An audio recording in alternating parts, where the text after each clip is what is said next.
Hello, my dear students. I am Asad Hussain Khan, your SST teacher, once again with a new chapter, Institutional Representation of Democracy. My dear students, if you have not subscribed our YouTube channel till now, please subscribe it and press the bell icon for latest updates. Dear children, in this chapter we will study about the democracy, functions of legislature, procedure of elections, nature of political parties, requirement of by-election, importance of universal adult franchise, need of election campaign, way to vote by ballot paper, about electronic voting machine, and formation of coalition government. It is neither possible nor necessary for people to govern directly.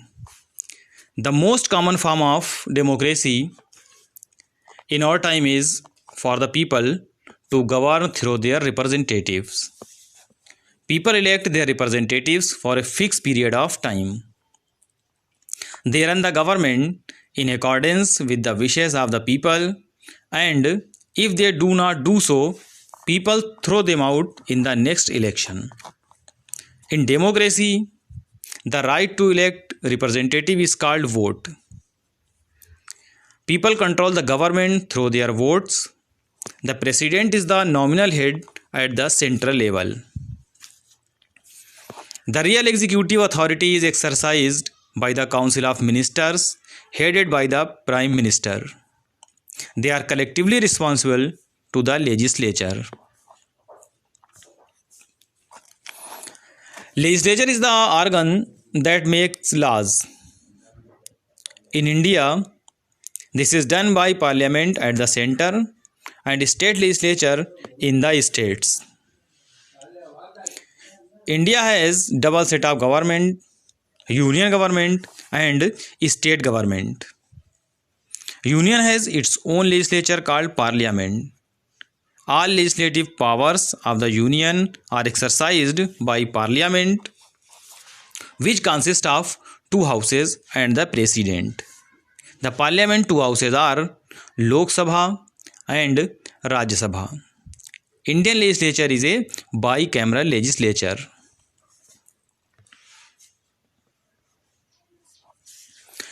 A democratic country becomes meaningful when all citizens participate in it, especially in elections. Franchise or right to vote is available to the entire adult population of the country. The people are given the right of the formation of government by using their right to vote. The elections create interest in the public in the administration. For the peaceful transfer of authority and to ensure people's confidence in the government, it is essential that election should be free and impartial.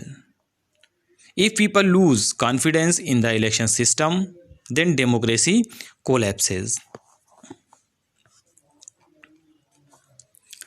In a vast country like India, it is not easy to hold elections. Its preparation requires sufficient time. Election Commission remains busy throughout the year in making arrangements for the same. Election Commission prepares electoral rolls. The name of all adults living in the territorial constituency are enrolled in one general electoral roll that is called voter list. Actual process of election starts with the announcement of the dates for elections. After the date for election is declared, the candidates file the nomination papers to contest the elections. National parties have their permanent symbols. Other parties and independent candidates are also allotted symbols so that the voters can recognize the candidates easily. On the fixed date, which is declared a public holiday, the polling starts. On the fixed date, The counting takes place in the presence of the candidates and results are declared by the appropriate authority. If candidates feel that irregularities have taken place, corrupt practices have been adopted by the winning candidate, he can file election petition in the court of law.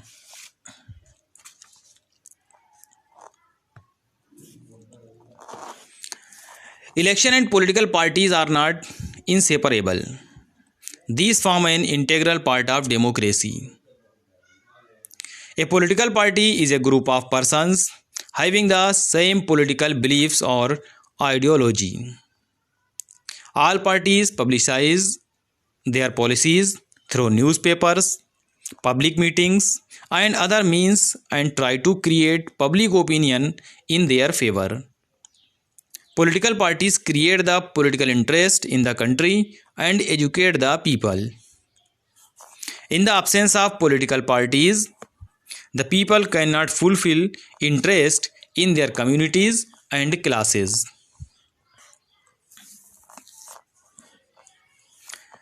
In our country, we follow an area-based system of representation. Country is divided in different areas. Each area is known as electoral constituency. A representative is elected from each constituency. This representative raises the issues of his constituency. Members of parliament are known as MPs and members of state legislatures are known as MLAs and MLCs.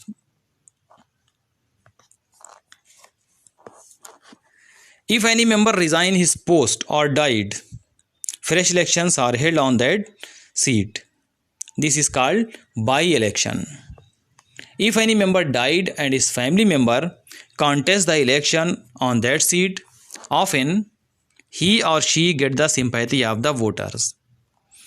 By-elections are reflected by the ruling party.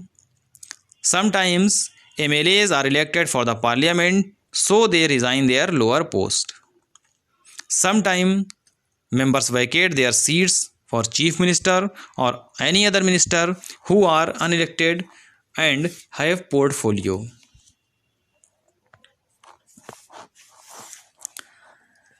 Our constitution allowed all the citizens to elect their representative and to be elected as a representative. The framers of the Indian Constitution were worried that in an open electoral competition, certain weaker sections may not stand a good chance to get elected to the legislative bodies, such as Lok Sabha and the state legislative assemblies. They may not have the required resources, education, and contact to contest and win an election against the others.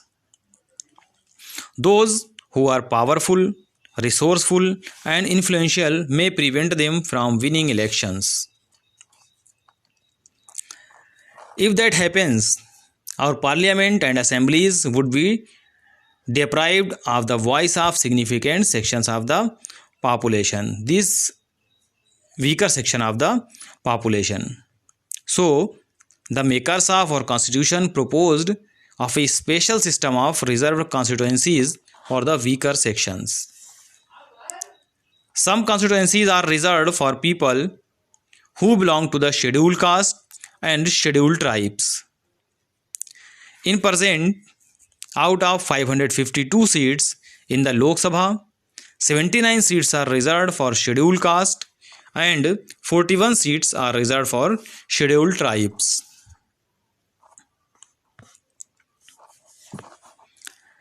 All Indian citizens who have attained the age of 18 years have the right to vote. There is no qualification of property or education required for universal adult franchise. One person, one vote is the accepted principle of all democratic countries.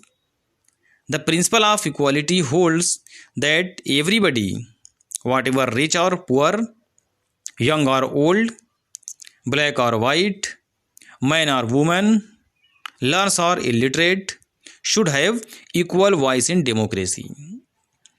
The right to vote is given to all, and all are given a chance to choose the government of the country. Only criminals, persons of unsound mind, and those declared bankrupt are not allowed to vote. In election campaigns, political parties try to focus public attention on certain big issues. They want to attract the public to those issues and get them to vote for their party. According to an election law, a candidate cannot offer bribe to voters. He cannot threaten the voters. A candidate cannot appeal to the voter on the name of religion or caste. A candidate also cannot use governmental resources for election campaign. He cannot spend A candidate who is contesting the election cannot spend more than 25 lakh rupees for the Lok Sabha elections and 10 lakh rupees for assembly elections. Once elections are announced, ministers shall not announce or lay foundation stone of any project.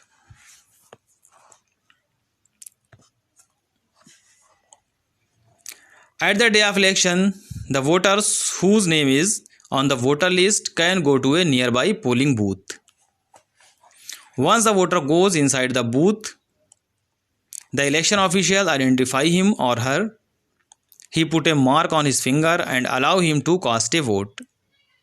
Voter can cast his vote the candidate whom he like.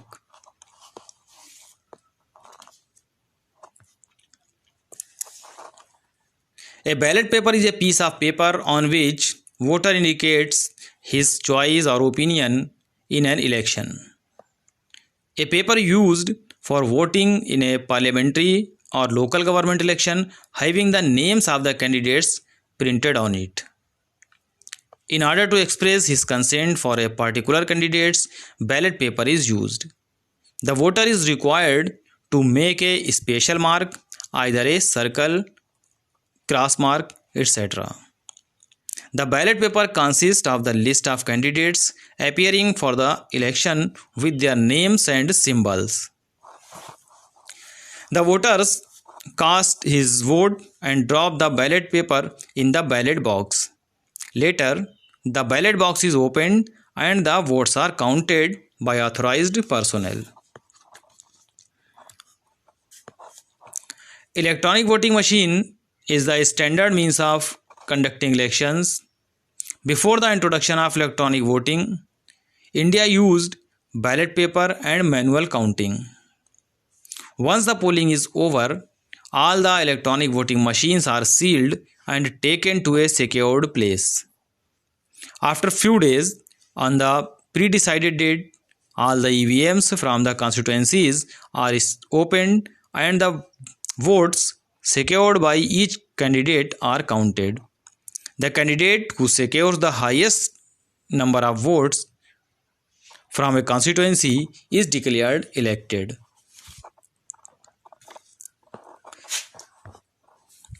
When a single party fails to form its government owing to insufficient number of members, it has to seek the help and cooperation of other political parties to form the government.